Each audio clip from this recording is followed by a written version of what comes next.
তোমরা যারা ক্যালকাটা ইউনিভার্সিটির আন্ডারে 4th সেমিস্টারের ছাত্রছাত্রী আছো এবং তোমাদের AC4 বাংলা অর্থাৎ কম্পালসারি বাংলা সাবজেক্টই আছে, তোমাদের জন্য আজকের ক্লাসটা খুবই গুরুত্বপূর্ণ।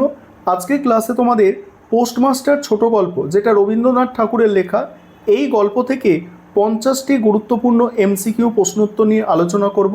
এবং আজকের ক্লাসটা যদি তোমরা প্রথম থেকে শেষ পর্যন্ত ভালো করে দেখে নাও, তাহলে পোস্টমাস্টার থেকে যা প্রশ্ন আসুক তোমরা পরীক্ষায় অ্যান্সার করে আসতে পারবে। তবে প্রথমেই তোমাদের এই গল্পের বিষয়বস্তুটা আমি সংক্ষেপে আলোচনা করব। এই বিষয়বস্তুটা সংক্ষেপে লিখেছি এবং সেটাও যদি তোমরা ভালো করে দেখে নাও, 50% প্রশ্নের উত্তর তোমরা ওই বিষয়বস্তু দেখেই করে আসতে পারবে। দেখো বিষয়বস্তুটা তোমাদের আলোচনা করছি। প্রথমে দেখো, খুব সংক্ষেপে লেখা, কিন্তু এখান থেকেই তোমরা অর্ধেক প্রশ্নের অ্যান্সার করতে পারবে। দেখে নাও, পোস্টমাস্টার রবীন্দ্রনাথ ঠাকুরের যে ছোট গল্প, এটা একটা রবীন্দ্রনাথ ঠাকুরের ছোট গল্প পোস্টমাস্টার। তাহলে একটা প্রশ্নের উত্তর এখান থেকেই পেয়ে যাচ্ছ যে পোস্টমাস্টার গল্পের লেখককে রবীন্দ্রনাথ ঠাকুর। কলিকাতাবাসী এক যুবক উলাপুর গ্রামে, প্রত্যেকটা ভাষা ইম্পর্টেন্ট, কোন গ্রাম? উলাপুর গ্রামে নীলকুঠির সাহেবের চেষ্টায় নবস্থাপিত পোস্ট অফিসে পোস্টমাস্টার হয়ে আসেন। অন্ধকার আটচালা ঘরে তার নিঃসঙ্গ জীবন কাটত কবিতা লিখে। তার সামান্য কাজের দেখাশোনা করত 12-13 বছরের অনাথিনী বালিকা রতন। বিনিময়ে সে 4টি খেতে পেত। সন্ধ্যায় অন্ধকারে ঝিঁঝি পোকা ডাকলে পোস্টমাস্টার রতনকে তামাক সেজে আনতে বলতেন। এরপর রতন ছোট ভাইয়ের সাথে ডোবায় মাছ ধরার স্মৃতি এবং পোস্টমাস্টারের নিজের মা দিদির কথা নিয়ে গল্প বলতো।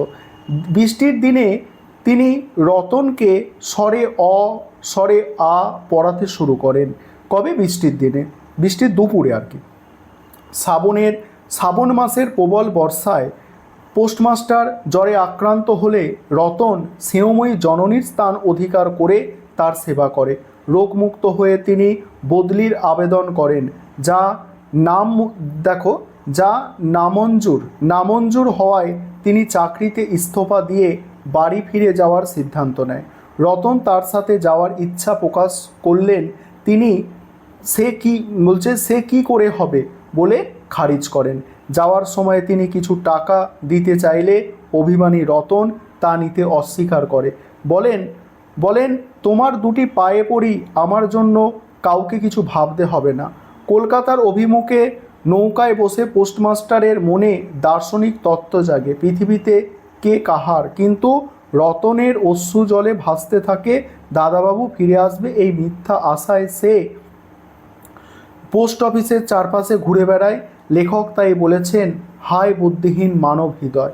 তাহলে আশা করি তোমরা বিষয়বস্তুটা বুঝতে পারলে যে কি নিয়ে লেখক এই গল্পটা রবীন্দ্রনাথ ঠাকুর লিখেছেন। এবার মোস্ট ইম্পর্টেন্ট প্রশ্ন উত্তর তোমরা বুঝে নাও এবং তোমাদের জন্য আমি বেস্ট যেভাবে হয় সেই বেস্টভাবে তোমাদের আমি দেওয়ার চেষ্টা করি মেটেরিয়ালগুলো, যাতে তোমরা পরীক্ষায় 100% কমন পেতে পারো। দেখো, পোস্টমাস্টার গল্পটি কবে প্রকাশিত হয়? 1298 বঙ্গাব্দে। গল্পে উল্লেখিত গ্রামের নাম কি? গল্পে উল্লেখিত গ্রামের নাম হচ্ছে উলাপুর। তোমরা প্রত্যেকেই জানো, ওই বিষয় সংক্ষেপ বা সার সংক্ষেপের মধ্যে আমি বলেছি। এই গ্রামের কাছে কাদের বাস ছিল? এই গ্রামের কাছে দেখো নীলকুঠির সাহেবের বাস ছিল। পোস্ট অফিসের কাজ শুরু হলে পোস্টমাস্টার হয়ে এলেন কলকাতাবাসী এক যুবক। পোস্টমাস্টারের নিঃসঙ্গ জীবন কিভাবে কাটে? কবিতা লিখে কাটে। পোস্টমাস্টারের দেখাশোনার জন্য কে নিযুক্ত হলো?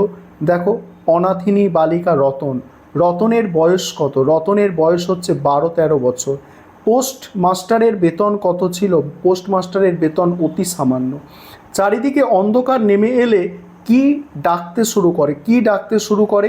অ্যান্সার হবে ঝিঁঝি পোকা ডাকতে শুরু করে। পোস্টমাস্টার রতনকে হেঁসেলের কাজ ফেলে কি সেজে আনতে বলতো? তামাক সেজে আনতে বলতো। পোস্টমাস্টার ভয় ও নিঃসঙ্গতা কাটাতে কি করতেন?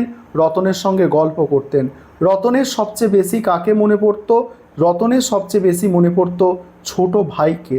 পোস্টমাস্টার রতনকে কাদের কথা শোনাতো? ভাই, মা, দিদির কথা শোনাতো। পোস্টমাস্টার রতনকে কি শেখাতে শুরু করে? পোস্টমাস্টার রতনকে লেখাপড়া শেখাতে শুরু করে। পোস্টমাস্টারের প্রচণ্ড জ্বর হলে রতন কি করে? রতন স্নেহময়ী জননীর স্থান অধিকার করে। তারপরে কি? কার সেবায় পোস্টমাস্টার আরোগ্য লাভ করলো? রতনের সেবায়। রোগ শয্যা ত্যাগ করেই কলকাতার ঊর্ধ্বতন কর্তৃপক্ষের কাছে পোস্টমাস্টার কি করলো? বদলির আবেদন করলো। বদলির আবেদন করলো। পোস্টমাস্টার কি ঠিক করলো? পোস্টমাস্টার ঠিক করলো চাকরিতে ইস্তফা দেবেন।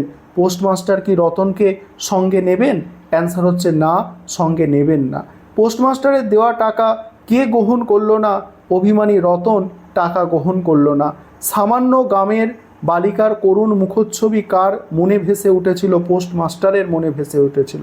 যাই হোক, পরের প্রশ্নোত্তর আলোচনায় আসছি। তার আগে একটা বিষয় তোমাদের বলি, তোমাদের জন্য অনলাইন কোচিং ক্লাস শুরু হয়ে গিয়েছে। তোমরা যারা এখনও অ্যাডমিশান নাওনি, অ্যাডমিশান নেবে ভাবছো, স্ক্রিনে দেওয়া নম্বরে যোগাযোগ করতে পারো। এছাড়া তোমরা যারা পিডিএফ নোটস কিনতে চাইছো, তোমরাও স্ক্রিনে দেওয়া নম্বরে যোগাযোগ করতে পারো।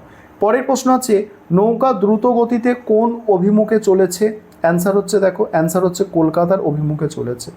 কে বালিকা থেকে হঠাৎ নারীতে রূপান্তর হয়েছিল? রতন। পৃথিবীতে কেউ কাহার এই দার্শনিক তত্ত্বের উদয় হয়েছিল কার মনে? কে কার মনে উদয় হয়েছিল? বিদায়ী পোস্টমাস্টারের মনে। সেই মুহূর্তে সে জননীর পদ অধিকার করিয়া বসিল। কার কথা বলা হয়েছে? অ্যান্সার হচ্ছে পিতৃমাতৃহীন অনাথ বালিকা রতন। হায় বুদ্ধিহীন মানব হৃদয়। কে একথা বলেছেন? একথা বলেছেন লেখক রবীন্দ্রনাথ স্বয়ং। তোমার দুটি পায়ে পড়ি, আমার জন্য কাউকে কিছু ভাবতে হবে না। কে একথা বলেছিলেন? একথা বলেছিলেন অসহায় অনাথী বালিকা রতন বলেছিলেন। তপ্ত ললাটের ওপরে শাঁখা পড়া কোমল হস্তের স্পর্শ মনে পড়ে। কার মনে পড়ে? অ্যান্সার দেখো, অ্যান্সার হবে জ্বরে আক্রান্ত পোস্টমাস্টারের। ফিরিয়া যাই জগতের কোর বিদ্যুৎ, সেই অনাথীকে সঙ্গে লইয়া আসি। অনাথীটি কে? অনাথিনীটি কে? অনাথিনীটি হচ্ছে রতন। তারপরে অনেকক্ষণ আর কেহ কোনো কথা কহিল না। কাদের কথা বলা হয়েছে? অ্যান্সার হচ্ছে দেখো পোস্টমাস্টার আর রতনের কথা। পোস্ট অফিসের ঘরটি কেমন ছিল? পোস্ট অফিসের ঘরটি অন্ধকার আটচালা ছিল। পোস্টমাস্টার অফিসের অদূরে কি ছিল? অদূরে ছিল একটি পানা পুকুর। কুঠিরের গোমাস্তাদের ফুরসত কেমন ছিল? প্রায় নাই। পোস্টমাস্টার অবসর সময় কি করার চেষ্টা করতেন? দেখো কি করার চেষ্টা করতেন? দু একটা কবিতা লিখতেন। পোস্টমাস্টারের মতে কে সমস্ত গাছ কেটে পাকা রাস্তা বানিয়ে দিলে তিনি নবজীবন লাভ করতে পারেন? অ্যান্সার হচ্ছে দেখো আরব্য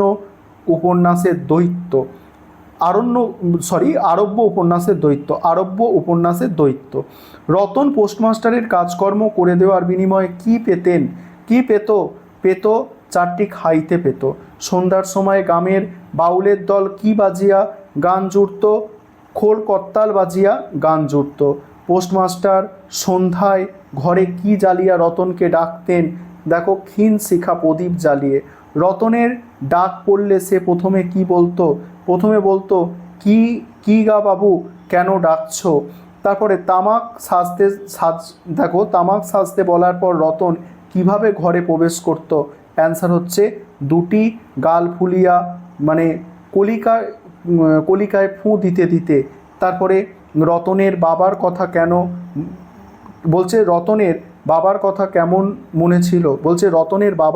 কেমন মনে ছিল? অ্যান্সার হচ্ছে কি অল্প অল্প মনে আছে। রতনের জীবনে কোন ঘটনাটি বেশি মনে পড়তো? ছোট ভাইয়ের সাথে ডোবায় মাছ ধরার খেলা। রাতে পোস্টমাস্টারের রাঁধতে ইচ্ছা না করলে রতন কি করত?